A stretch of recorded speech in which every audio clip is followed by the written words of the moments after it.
So আমরা এখন এসে গেছি গ্রেট বিখ্যাত সুইসাইড পয়েন্টে, কিন্তু সুইসাইড পয়েন্টের এখন এই জায়গাটা পুরো রেলিং করে দিয়েছে। সি এখান থেকে পাথরও পড়ে, দিস ইজ অ্যামেজিং ম্যান, কি লাগছে। আর আমি এখন সেই পয়েন্টে আছি, এখানে আমাদের গাড়ি, আমি এখন এদিকে এসেছি, মধুমিমা এখন ওদিকে গেছে। This is the suicide main point.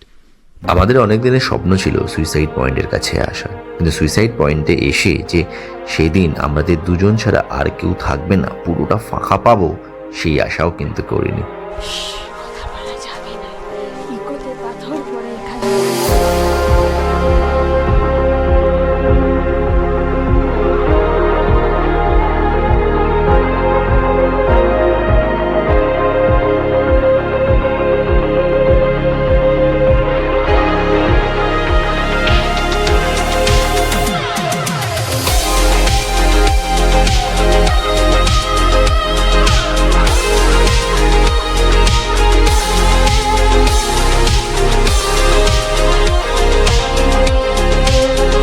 Suicide পয়েন্টের কাছে আমরা রিয়েলি ছিলাম নাকি স্বপ্ন দেখছিলাম সেদিন সত্যি বিশ্বাস হচ্ছিল না।